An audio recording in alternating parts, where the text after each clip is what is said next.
여러분, 이제 우리가 지난주부터 열왕기상을 함께 말씀을 나누고 있지 않아요? 지난주에는 첫 시간으로 이제 관점에 대한 이야기를 제가 여러분에게 말씀을 드렸습니다. 세상의 관점이 아니라 하나님의 관점으로 세상을 바라보고 또 내 삶을 바라보라고 말씀을 드렸죠. 세상의 관점은 무엇인가요? 다윗이 나이 많아 늙으니 이불을 덮어도 따뜻하지 아니한지라, 이 현실이에요. 그죠? 이게 세상에 그냥 눈에 보이는 관점 아닙니까? 점점 노쇠해지고 이제 우리가 힘이 없어지는 그런 현실. 그리고 또 다른 하나는 뭐죠? 그때에 그 틈을 노리고 아도니아가 스스로 왕이 되고자 하여서 셀프 대관식을 해서 지금 왕의 자리에 앉게 되는 이 또 다른 현실이 있었습니다. 이 두 가지 사실만을 본다면요, 이것은요 세상의 관점이라고 그랬어요. 그냥 눈에 보이는 대로. 그런데 무엇입니까? 하나님의 관점이 있다는 것이죠. 하나님의 관점은 무엇입니까? 그 일을 통해서도 그 상황 가운데서도 하나님께서 일하고 계시는 하나님의 관점이 있다는 거예요. 뭐야? 솔로몬이 왕이 되는 거죠. 그리고 아도니아가 스스로 그냥 힘과 능력과 자기의 노력으로 자기의 그 아이돌급 외모를 가지고 그렇게 많은 사람들을 확 휘어잡아서 왕이 되었지만 그것은 얼마 못 가고 끝이 났다는 거예요. 하나님의 계획과 하나님의 뜻이 이루어진다는 거예요. 세상의 사람들의 눈에는요, 이게 맞고 세상이 그렇게 흘러가는 거야 라고 우리가 생각할 수 있지만 그렇지 않다는 것입니다.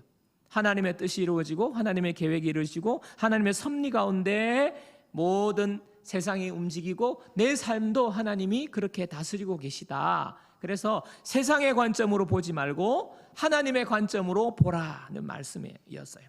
지금 열왕들의 이야기가 다 이제 하나님의 관점의 이야기가 기록되어 있습니다. 오늘 말씀은요, 이제 다윗 왕이 죽어요. 죽음을 맞이합니다. 열왕기상 2장 1절에 보면 다윗이 죽을 날이 임박함에 그의 아들 솔로몬에게 명령하여 이르되, 다윗이 지금 솔로몬에게 유언을 하려는 순간이 왔습니다. 저도요, 제가 결혼하고 그 다음에 저희 아버지가 돌아가셨어요. 갑자기.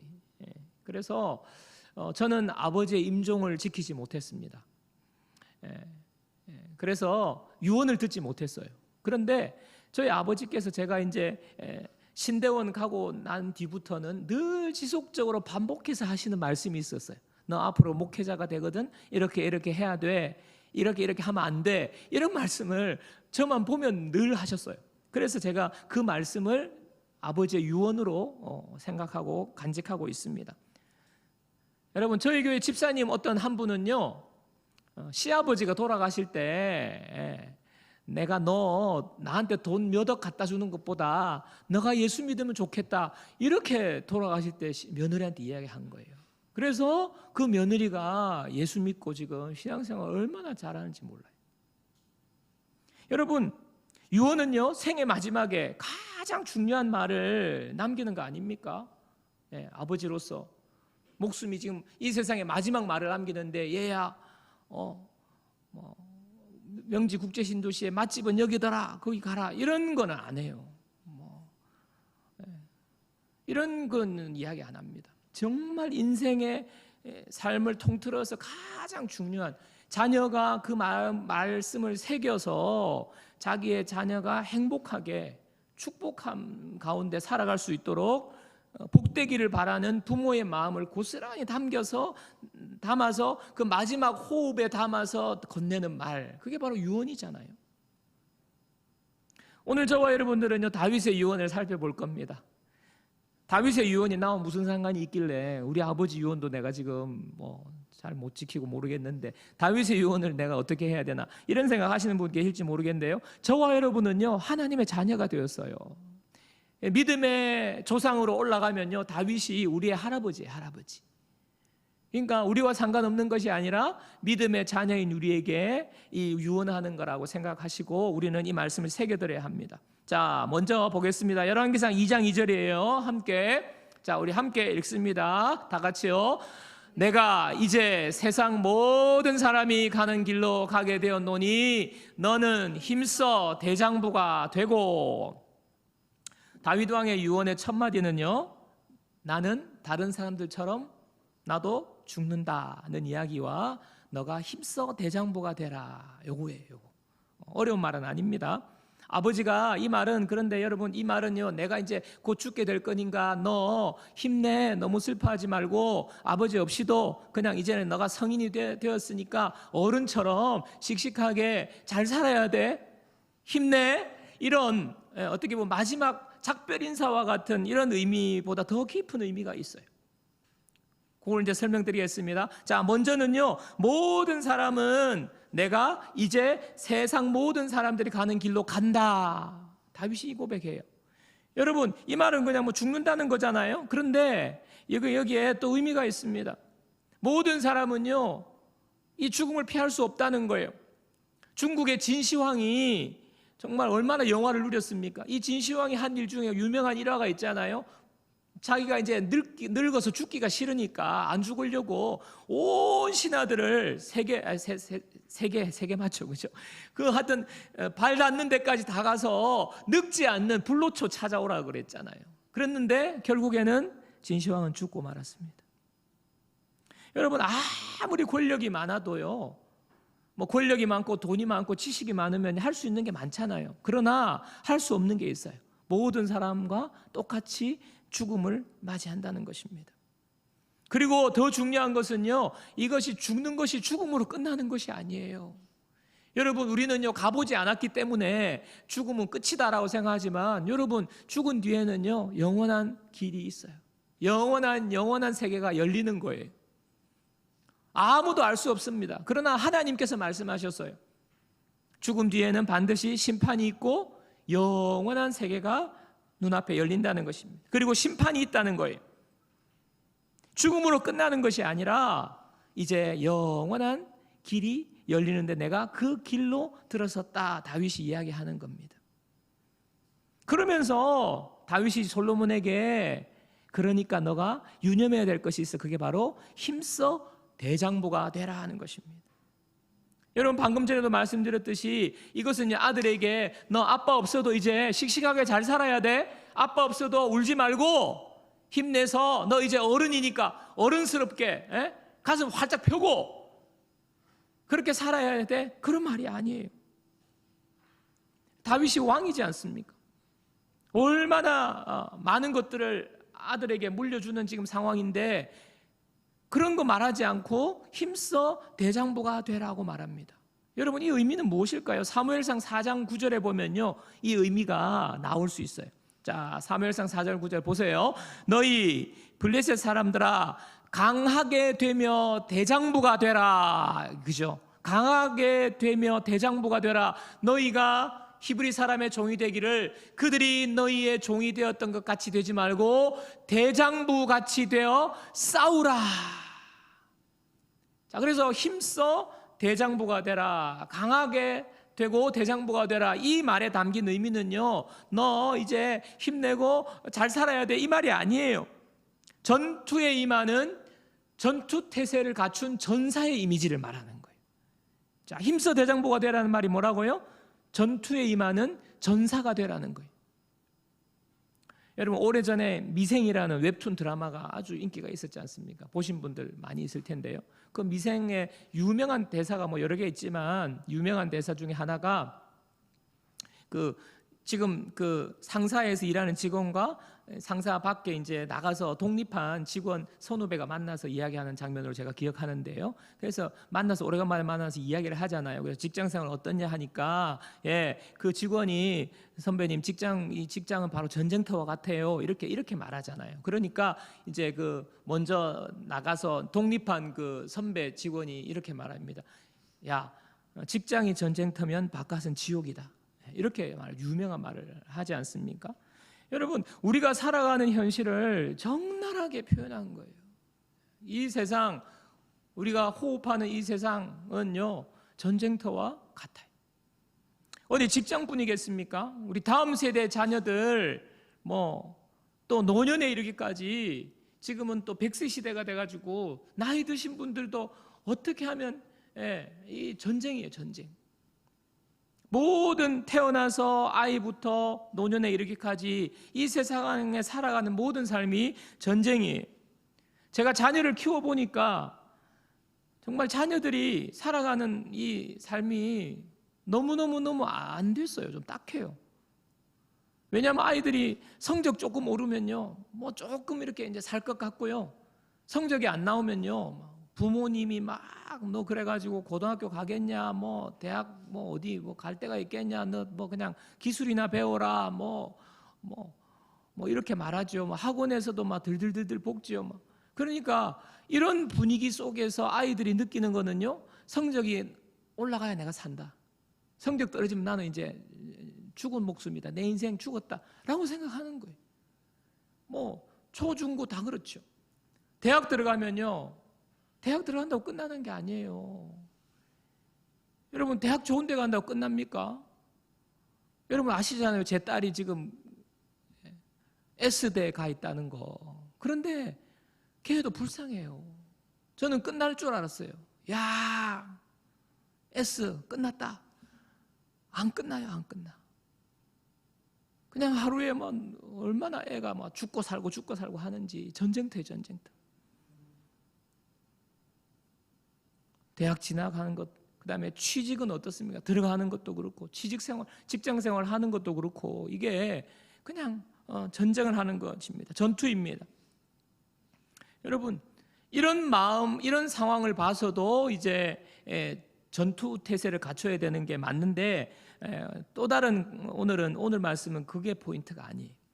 여러분, 다윗 왕의 삶을 봐도 우리가 다윗이 순탄하게 왕이 되고 금수저 물고 태어나가지고 그렇게 왕 위에 올라가가지고 편안한 삶을 그렇게 누린 사람이 아니라는 것을 알 수 있어요. 여러분, 다윗은요, 왕으로 기름 부음 받았지만 그때부터 쫓겨다니는 신세가 됐잖아요. 사울의 타겟이 됐잖아요.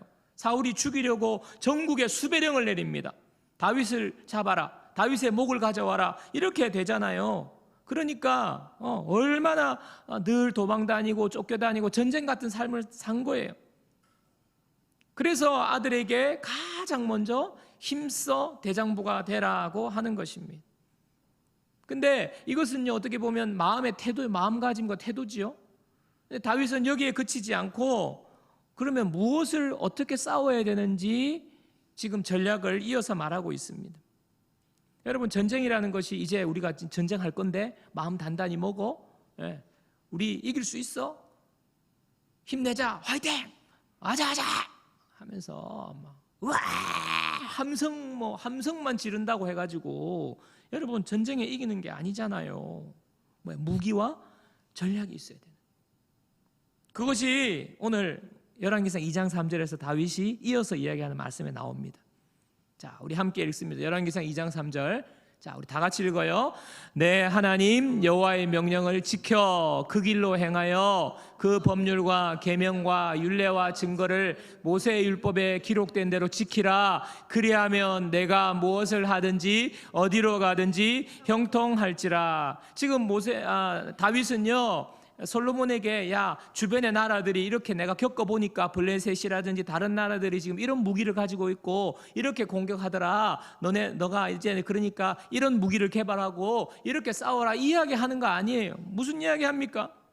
이 말씀요, 어디서 여러분 익숙한 본문이에요. 어디서 본 듯한, 모세가 죽고 이제 여호수아에게, 지도자 여호수아를 세울 때에 여호수아에게 했던 말과 너무너무 비슷해요. 여호수아 1장 7절 보겠습니다. 오직 강하고 극히 담대하여 나의 종 모세가 내게 명령한 그 율법을 다 지켜 행하고 우로나 좌로나 치우치지 말라. 그리하면 어디로 가든지 형통하리니. 여러분 어때요? 작구 하나가 똑같지는 않지만 강하고 담대해라. 그리고 말씀을 지켜 행하라. 그리하면 형통하게 될 거다. 지금 똑같이 말하는 거예요. 여러분, 모세가 얼마나 위대한 지도자입니까? 맨몸에 지팡이 하나 들고 지금 이스라엘 백성들을 애굽에서 바로 왕과 싸워서 이스라엘 백성들을 해방시킨 민족의 지도자잖아요. 홍해를 가르는 기적을 행한, 광야에서 바위에서 물이 솟게 한 정말 기적의 지도자잖아요. 광야 40년 동안 수백만 명의 사람들을 그들이 모세가 데리고 다니면서 그렇게 40년 동안 살아갈 수 있도록 한 탁월한 지도자 아닙니까?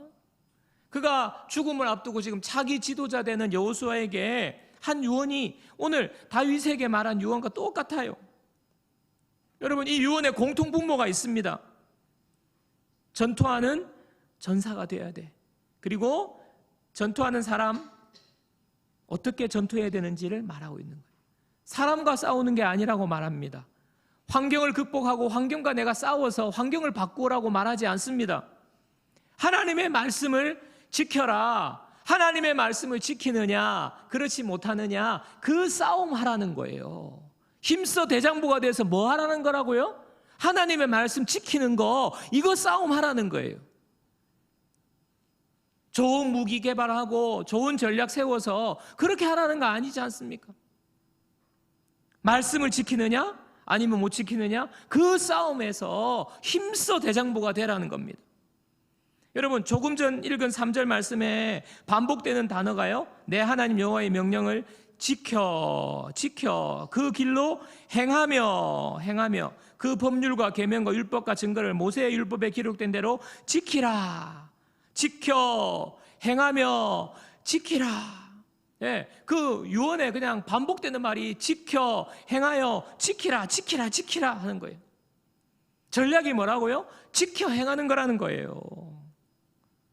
왜 그렇습니까? 그렇게 할 때 그 결과가 하나님의 형통이라는 승리가 있기 때문에 그래요. 진정한 승리는 무엇입니까? 하나님이 주시는 승리, 하나님이 주시는 형통이라는 거예요. 그것이 뭐예요? 말씀을 지켜 행하느냐 지키지 못하느냐, 그 싸움에 달려있다는 거예요. 이 싸움에 이기라는 거예요. 여러분, 하나님의 형통이라 그러니까 도대체 하나님의 형통이 뭔가? 뭐 세상적으로 잘 먹고 잘 사는 거지. 근데 여러분, 하나님의 형통은 조금 달라요. 모세가 그렇고요, 다윗이 경험한 하나님의 형통이 있습니다. 그 형통은요, 세상의 방식과 세상의 패턴과 세상이 주는 형통과 엄연히 달랐어요. 제가 그것을 지금부터 설명하겠습니다. 여러분 잘 들으세요. 모세가 애굽의 왕자로 입양이 됐잖아요. 40년간 그 애굽의 왕자 교육을 받았잖아요. 그런데 모세의 피는 뭐다? 이스라엘, 히브리 민족의 피가 있으니까 그가 이제 신앙 교육도 받고 자라니까 그 40살이 되어가지고 자기 동족을 애굽 사람들이 두들겨 패는 걸 보고 욱 해가지고, 아니 이 자식 봐라, 내가 감히 어디서 그러면서 왕자 복장으로 그냥 바로 순찰하다가 그냥 한 방 날리잖아요. 그래가지고 죽지 않습니까? 그러니까 살인이 된 거예요. 그러니까 도망가죠. 광야로 그 길로 도망가 버린 거예요. 도망가가지고 다시 돌아오지 못하고 광야에 40년 동안 살게 되지 않습니까? 왕자에서 하루아침에 완전히 자연인이 된 거예요. 나는 자연인이다. 40년 동안. 그러고는 80살에 하나님의 부르심을 받아요. 하나님께서 모세를 다시 부릅니다. 그리고 너가 지금 애굽 바로왕 앞에 가서 이스라엘 백성들의 그 신음소리를 들리니까 너가 이스라엘 백성을 구원해 내라. 지금 하나님께서 다시 사명을 주시고 보내시잖아요. 그때 이제 모세가 가지 않습니까? 그 모세의 그 몰골이 어때요? 왕자의 그 까리한 몸매가 아니고 80이 되었으니까, 80 노인이 된 데다가 광야에서 그냥 뭐 양떼나 치고 이러니까 얼마나, 소위 말해서 작업복에다가 지금 뭐 흙 묻은 흙먼지 뒤집어 쓴 작업복 입고 지금 바로왕 앞에 지팡이 하나 들고 가는 거 아니에요? 그러면서 하나님이 이스라엘 백성들 보내라고 했다, 바로왕 앞에 이야기합니다.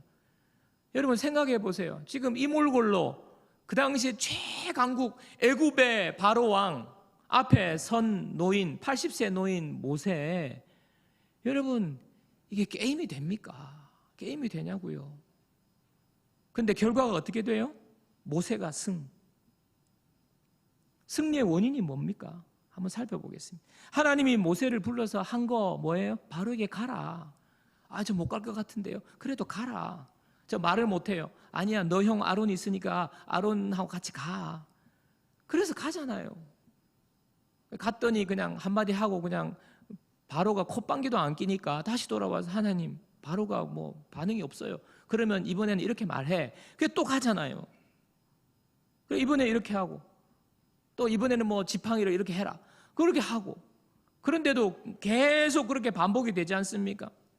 그래서 왔다 갔다 하나님 가라 그러면 가고 다시 와가지고 하나님 이거 하라고 하면 이거 하고 그게 다예요. 그게 다 무엇입니까? 하나님의 말씀대로 지켜 순종한 것밖에 없어요. 그게 다예요. 그런데 놀라운 일이 일어나지 않습니까? 바로가요 이스라엘 백성 데리고 나가라고 그래요.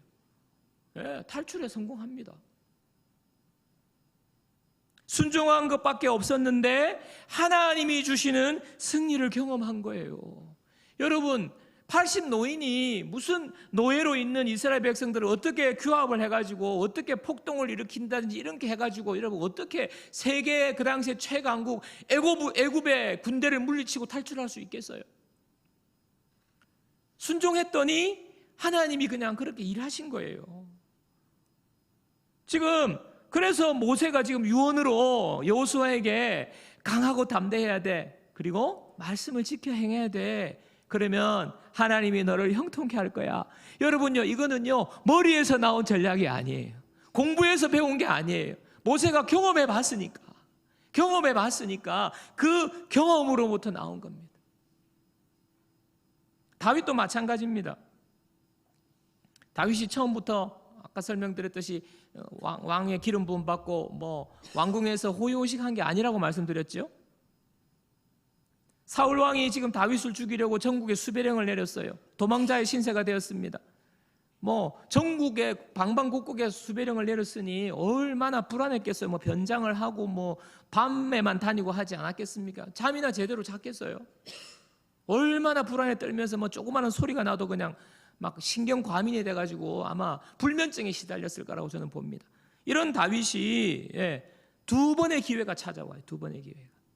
한 번은요 막 이렇게 왔다 갔다 하다가 진영에 쑥 들어갔는데 세상에나 다윗 왕이 여기서 쿨쿨 자고 있는 거예요. 모르겠어요. 그날따라 다윗 왕이래. 사울 왕이 쿨쿨 자고 있는 거예요. 그날따라 막 반주를 하다가 막 술을 많이 먹었는지 하여튼 완전히 막 인사불성이 돼가지고 자고 있는 거예요.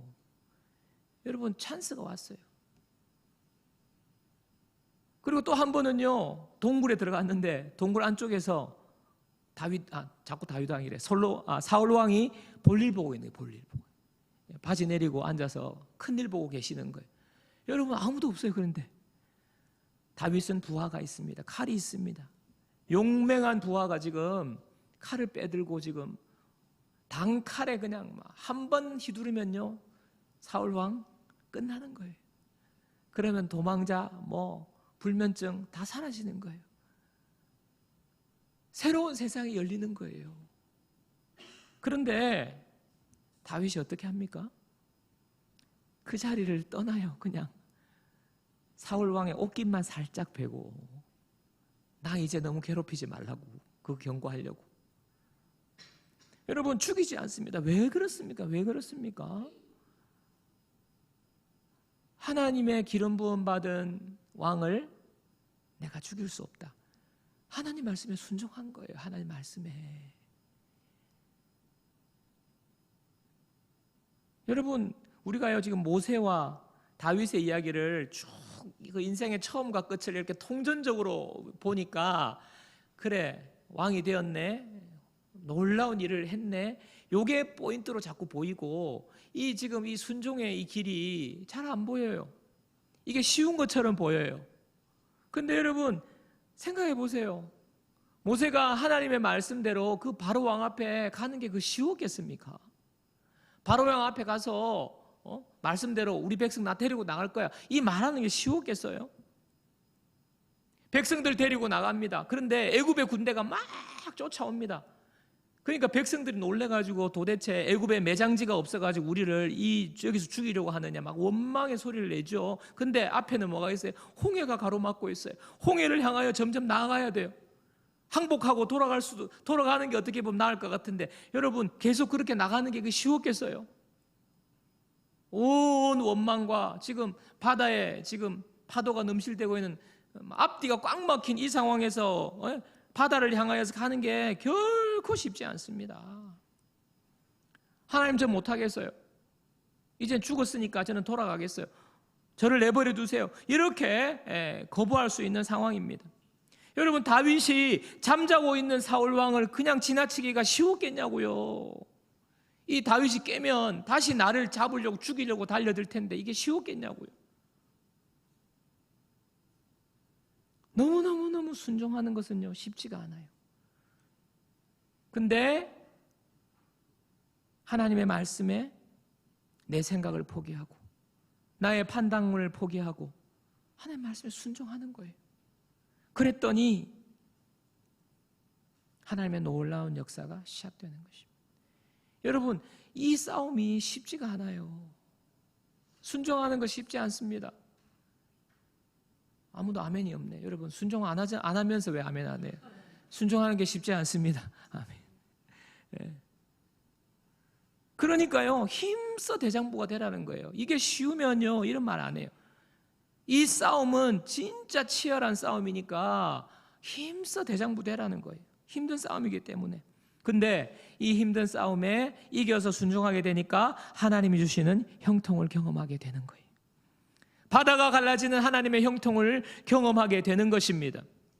다윗 왕이요 사울을 바로 죽였으면요 반란이 일어났을 거예요. 그 사울 왕을 따르던 수많은 그 세력들이 다시 피해 보복이 시작되었을 거예요. 나라가 그냥 다 쪼개졌을 거예요.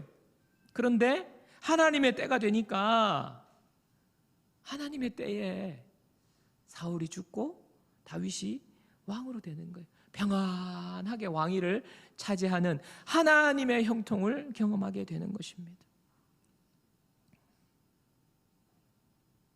제가 얼마 전에 이제 방학 끝날 때쯤 돼서 이제 대학 2학년짜리 우리 첫째 아들한테 뭐 뜬금없이 이런 질문을 한번 해봤습니다.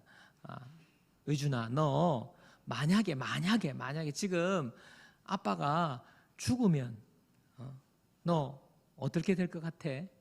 아빠가 죽으면 너 잘 살 수 있을 것 같아? 하고 이제 저하고 아내하고 이제 이렇게 있는 자리에서 제가 참 물었습니다. 그러니까 이 아이가요 진지해지더니 아빠 그건 안 돼요. 내가 지금 대학 2학년밖에 안 되고 아직도 아빠 없이는 저는 아직까지 이제 갓 성년이 됐는데 그거 너무 힘들 것 같아. 그리고 아빠 없는 세상은 나는 너무 슬퍼서 우리 아이가 참 정이 많거든요. 둘째가. 그래서 절대로 안 된다고. 무슨 그런 소리를 하냐고. 농담이라도 그런 말 하지 말라고. 그렇게 말할 줄 알았어요. 근데 얘가 뭐 어쩌겠어요. 살아야지요.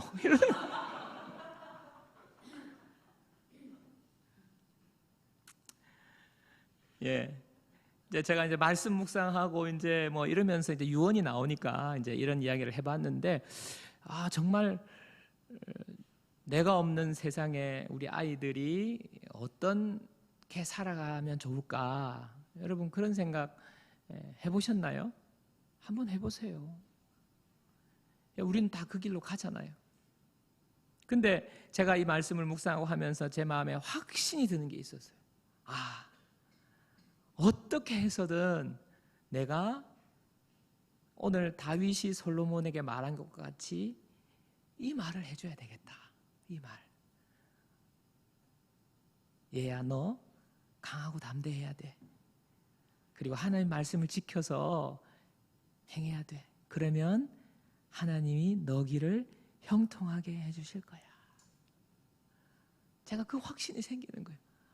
이게 가장 좋은 이 축복의 말이고 유언이라는 생각이 제가 확신이 들었어요.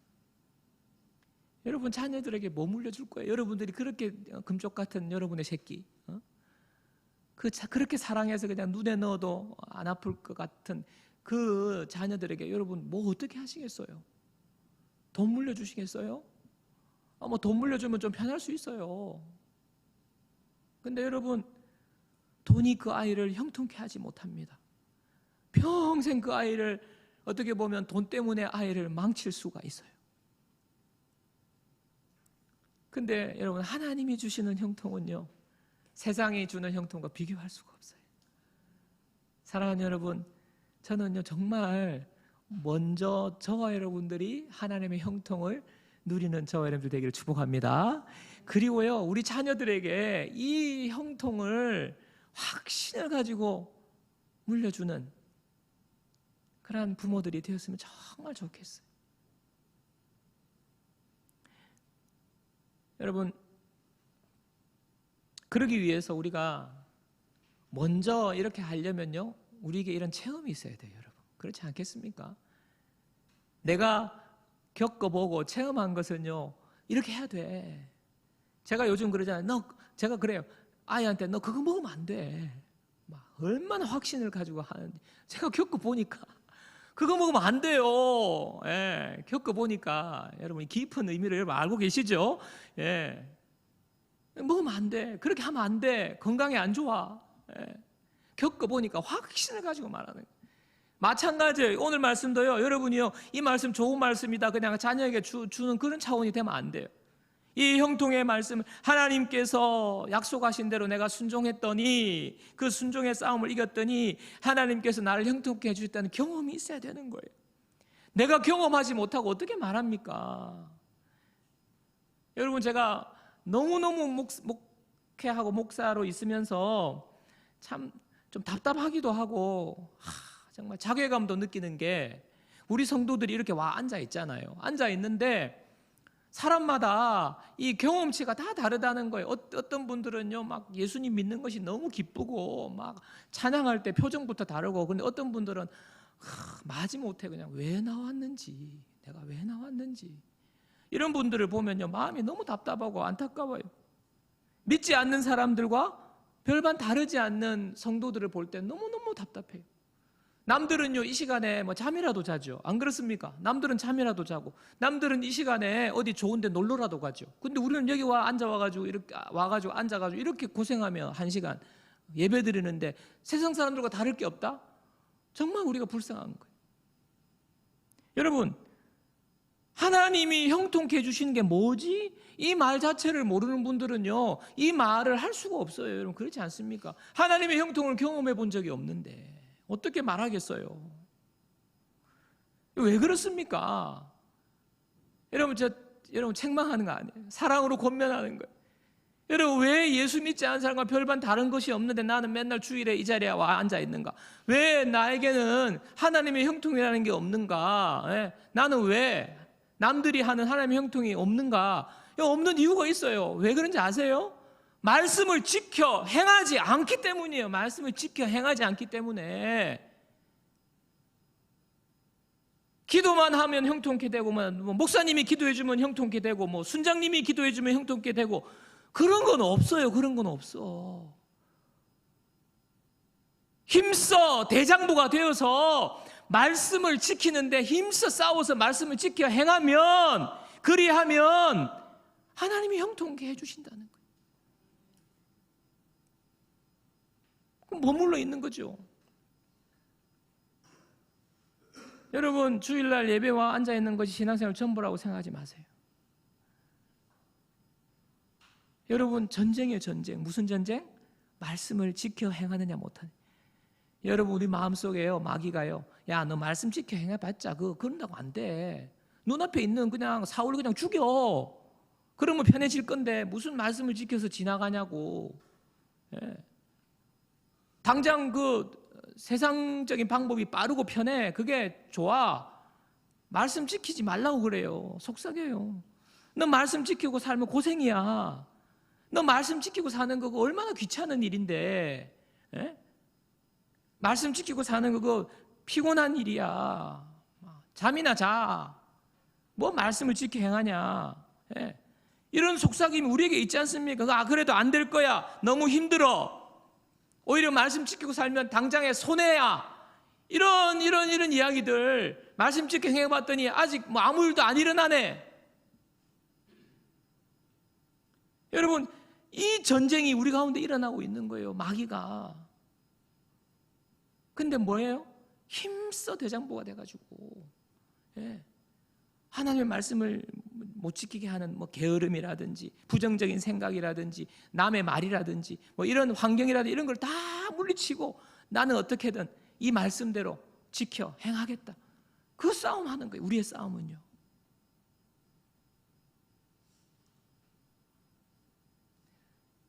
제가 아는 많은 분들 목회해 오면서 많은 분들 이야기를 들어보면 정말 세상에서 마음대로 살다가 무늬만 크리스찬으로 살다가 큰 쫄딱 망해가지고 나락으로 떨어지고 건강 잃고 이런 분들 이야기를 한번 들어보면요, 참 그렇게 됐는데 그런 어려운 상황에서 어쩔 수 없이 그냥 순종하는 거, 어쩔 수 없이 주여 하고 다 망하고 아프고 그때서 교회 나와가지고 눈물 흘리고 기도하고 붙잡고 그래 다 잃고 난 다음에 신앙생활 시작됐는데, 그러면서 하나님이 회복해 주시는, 하나님이 형통케 해주시는 이런 간증들을 하시는 분들이 종종 있어요. 아니요, 많아요.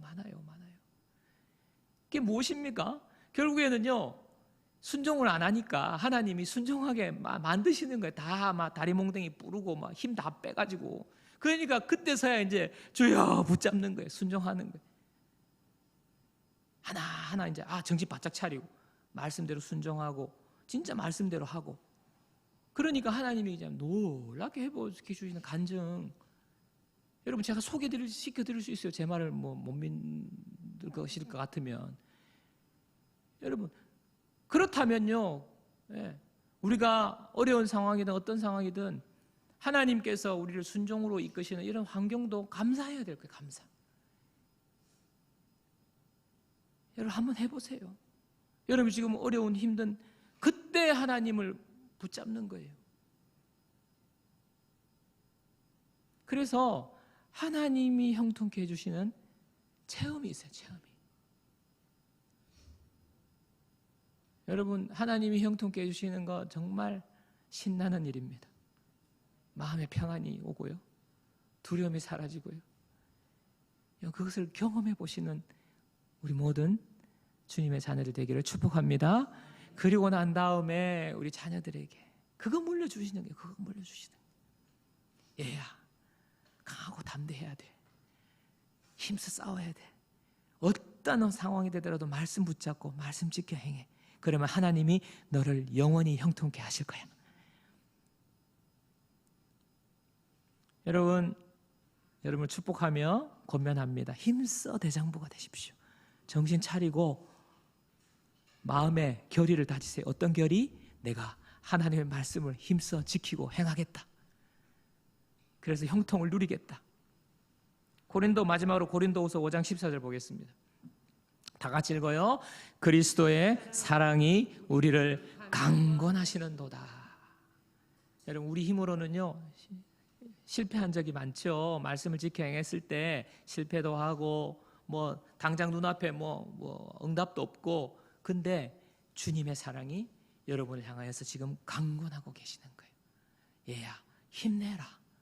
대장보가 되어서 말씀을 지키는 거, 지금 말씀 안 지키고 내려놓은 거 있죠, 여러분? 다시 회복하세요.